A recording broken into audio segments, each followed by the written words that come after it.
Welcome back. We're talking about the growing ties between China and Egypt. Let's get back to our panel. Afshin, let me start with you.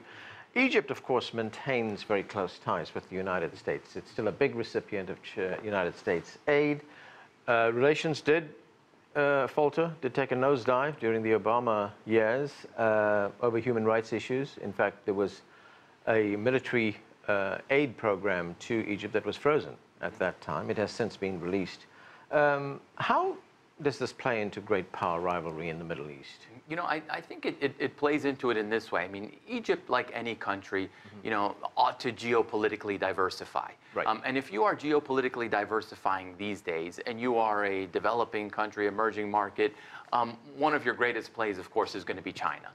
Because China is going to come in, as the guest in Cairo noted, with financing, and it's going to be no strings attached financing. They're not going to be questioning you on internal politics. They're not going to be questioning you on environmental issues and those sort of things. And so it's kind of, you know, you geopolitically diversify with China. Now, having said that, I think we go too far if we say that Egypt is moving into the China camp at the expense of the United States. Let's not forget the influence of Saudi Arabia and the United Arab Emirates in Egypt as well. So as any country does, Egypt is geopolitically diversifying, and China is now at the table. There's no doubt about that. Mirette, what are your views on that? Because, you know, if we look at recent Egyptian history, Egypt has very smartly, very skillfully exercised diplomacy. If you look at the days of President Nasser during the Cold War, he was friends with the Soviet Union as well as with the United States. How do you see that unfold now? Well, I think what you're seeing is kind of a return to that. I do think that during the Mubarak era, our foreign policy had become significantly more complacent, which is not surprising, possibly when you've had someone in power for 30 years. But it had become more complacent. So I think under this government has, you can see it from day one, has massively stepped up outreach efforts, and that includes Africa, which had been largely neglected, I think, under the former governments. Africa, and is, you know, as Afshin put it, trying to diversify. Now, diversify does not mean that it is attempting to throw over one power for favor of the other. One doesn't do that. But it does need as many people sitting at the table as possible, particularly when it's trying to rebuild itself economically and retain some of its former geographic leverage. And Mirette, I'm wondering how this fits into Egypt's economic future, its economic plans. The Egyptian government, we know, is working very hard to make Egypt this commercial and logistical hub. For that part of the world. You know, it's right at the center of trade between Africa and Europe. It's right at the intra-African trade as well. How does this play out over the next decade? I think Egypt has a long way to go, but they are working extremely hard on it. I think that this government was elected, and this president was elected to start off with, on two bases, security and economics. They are going full bent after the economics. All right. This new government has they've enacted several laws. What they're trying to do is make it easier for people to come in and invest. They have a new investment law, Law 72, I think, of 2017. That new investment law makes it easier for foreign investors to come in and not worry about dispute mechanisms, not worry about bankruptcy laws, not worry about investment.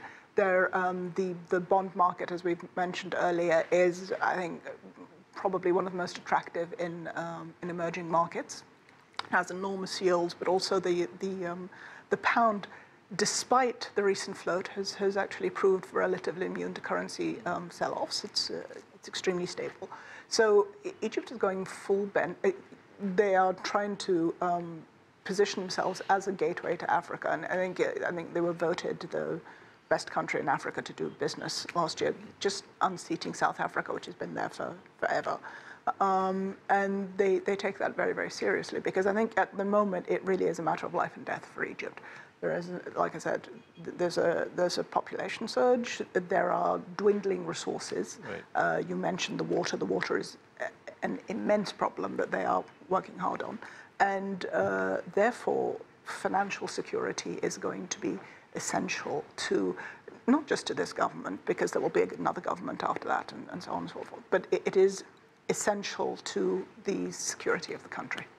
Just briefly, it's worth noting that the question you asked about U.S. influence, China influence in Egypt, that question is being asked across the Middle East and North Africa region, because China in the year 2016 became the largest foreign direct investor across the Middle East and North Africa region. If you were to look at a chart of trade between Middle East, North Africa countries and China in 1980, it would be down here. 2016, it would be way up here. You know, so China is a geopolitical power in the region right now. It has yet to translate into security cooperation in any significant or meaningful way. And that's maybe what we should be looking at 10, 15 years down the road, because it hasn't yet happened. Right. Khaled, what is your view on that, on security cooperation? Well, it's very obvious that China has understood that what's required is not just investing billions, but also adopting policies that protect Chinese interests and protect security in the Middle East region. I mentioned that right now the region is going through unprecedented, unstable time. I mean, we've never seen so many Arab countries in a state of disintegration, such as Iraq, Syria, Libya, Sudan.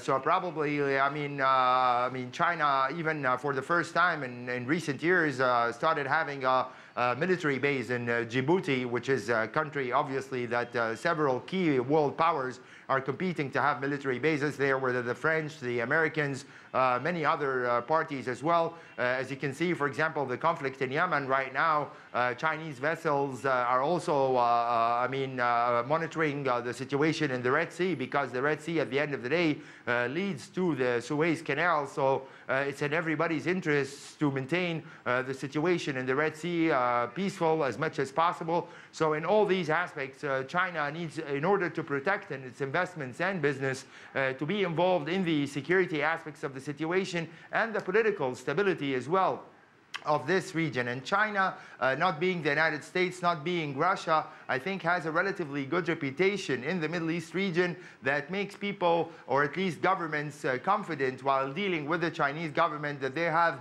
a reliable partner and not someone who changes their policies on the basis of political calculations related to their own internal situations, as the case is with the United States, for example. Liu Kang, does China in any way see itself as some kind of competitor for influence in Egypt with the United States? I mean, what are the, let's say, strategic goals of China in this part of the world? Yeah, China has its geopolitical interests traditionally within the perimeter of East Asia. And nowadays, China has become more involved in the world affairs. But we don't really forget that China as being a very strong advocate of this non-interference principles, consider itself being a strong ally of the third world, including Egypt and other African countries. And nowadays, Chinese President Xi has put his new global strategy or geopolitical strategy as beautifully said, as in Chinese called 构建人类命运共同体. In English, my translation is constructing a commonwealth of humanity. And the Chinese English translation is building a community of shared future for mankind. If that's the case, we don't really see China as seeking some kind of confrontation with the United States and other existing powers. So this is going to be very interesting to see how China would somehow, China's interests and the Egyptian interests would mesh. Actually, one final point, and that is China wants to build its soft power capabilities around the world. We know that it wants to do that. How does economic relationships of this kind, like the one we're seeing in Egypt, fit into that goal? I think if you're able to create the kind of jobs that Mirette said are needed in Egypt, and if you know, at the same time, we're seeing, Confucius institutes, turning up in places, across where China's investing. But I think, as long as this language of constructive harmony is brought into these actual investments, where you don't have large numbers of Chinese laborers being imported for this project, where you do create jobs on the ground, you do create economic activity, I think that in and of itself is very important soft power. Okay, and we're going to have to leave it there. Thanks to all of you for being with us. That's it for this edition of The Heat, but the conversation continues online. Join us on CGTN America's Facebook page to comment on this or any other show, or chat with us on Twitter at CGTN America. I'm Anand Naidu in Washington, D.C. Thanks for being with us.